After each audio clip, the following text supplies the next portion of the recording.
పూర్వం వాతాపి, ఇలవలుడు అనే ఇద్దరు రాక్షసులు ఉండేవారు. వారిరువురు అన్నదమ్ములు. వారిలో పెద్దవాడైన ఇలవలుడు ఒక బ్రాహ్మణుణ్ణి పూజించి, అయ్యా, అన్ని కోరికలు తీర్చే మంత్రం ఉపదేశించమని అడిగాడు. రాక్షసులకు అలాంటి మంత్రం ఉపదేశించటానికి వీలు పడదని అతడు చెప్పాడు. తరువాత వాతాపి తమ్ముడైన వాతాపిని మేకగా మార్చి ఆ మేకను చంపి వండి బ్రాహ్మణునికి వడ్డించాడు. బ్రాహ్మణుడు భుజించిన తర్వాత ఇలవలుడు, వాతాపి బయటకు రా అన్నాడు. వెంటనే వాతాపి బ్రాహ్మణుని పొట్ట చీల్చుకుని బయటకు వచ్చాడు. ఆ బ్రాహ్మణుడు మరణించాడు. ఇలా అన్నదమ్ములు అతిథులుగా పిలిచి బ్రాహ్మణులను చంపుతూ వచ్చారు. ఒకరోజు బ్రహ్మచర్య రథంలో ఉన్న అగస్త్యుడు లేచి గురుటాకులను ఆధారం చేసుకుని వ్రేలాడుతున్న తన పితరులను చూశాడు. అగస్త్యుడు వారితో, అయ్యా, మీరెవరు? ఇలా ఎందుకు వేలాడుతున్నారు అని అడిగాడు. బదులుగా వారు, నాయనా, మేము నీ పితరులము. నీవు వివాహం చేసుకొనకుండా సంతానహీనుడవయ్యావు కనుక మేము ఉత్తమగతులు లేక ఇలా అయ్యాము.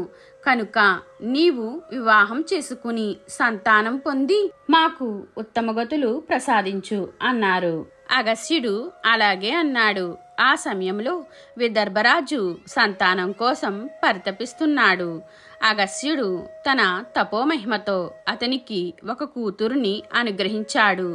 ఆమె యవనవతి అయ్యింది. ఆమె పేరు లోపాముద్ర. లోపాముద్రకు వివాహ ప్రయత్నాలు చేస్తున్నాడని విని అగస్త్యుడు లోపాముద్రను తనకిమ్మని అడిగాడు. రాజు, ఈ నిరుపేద బ్రాహ్మణుడా, నా కుమార్తె భర్త ఇతడిని చేసుకుని నా కూతురు నారచీరలు ధరించవలసిందేనా అని పరితపించాడు. లోపాముద్ర తనను అగస్త్యునికిచ్చి వివాహం చేయమని తండ్రిని కోరింది. గత్యంతరం లేక ఆమె తండ్రి అలాగే ఆమెను అగస్త్యునికిచ్చి వివాహం చేశాడు. ఆమె నారచీరలు ధరించి భర్త వెంట వెళ్ళింది.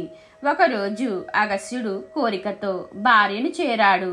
లోపాముద్ర, నాదా, సంతానం కోసం భార్యను కోరడం సహజం. నన్ను సర్వాలంకార భూషితన్ను చేసి నన్ను కోరండి అన్నది.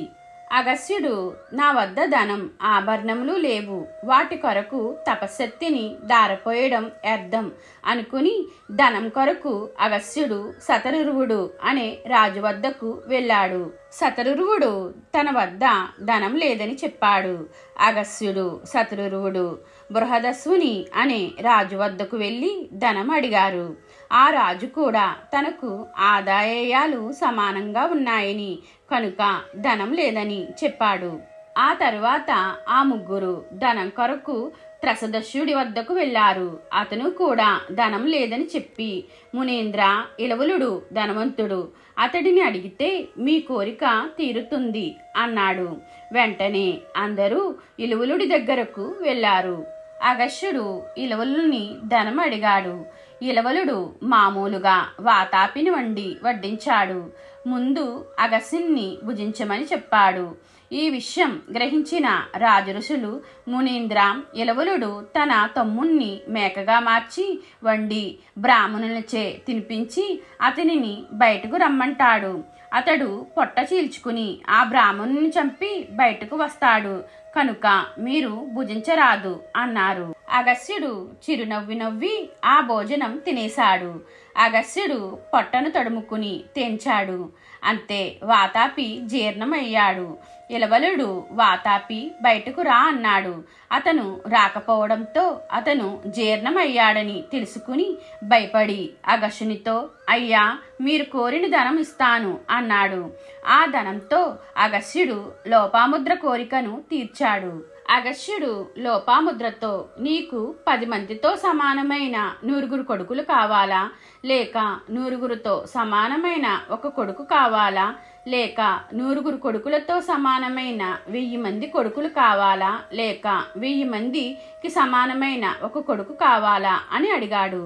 అందుకు లోపాముద్ర నాకు 1000 మందితో సమానమైన బలవంతుడు బుద్ధిమంతుడు అయిన ఒక కుమారుణ్ణి ప్రసాదించండి అని కోరింది. లోపాముద్ర గర్భం దాల్చి తేజోవంతుడు గుణవంతుడు అయిన దృఢశ్యుడు అనే కొడుకును కన్నది. ఆ విధంగా అగస్త్యుడు తన పితృదేవతలకు ఉత్తమగతులు కలిగించాడు. మీకు ఈ వీడియో నచ్చితే లైక్ చేయండి, షేర్ చేయండి, కామెంట్ చేయండి, నా ఛానల్ని సబ్స్క్రైబ్ చేసుకోండి.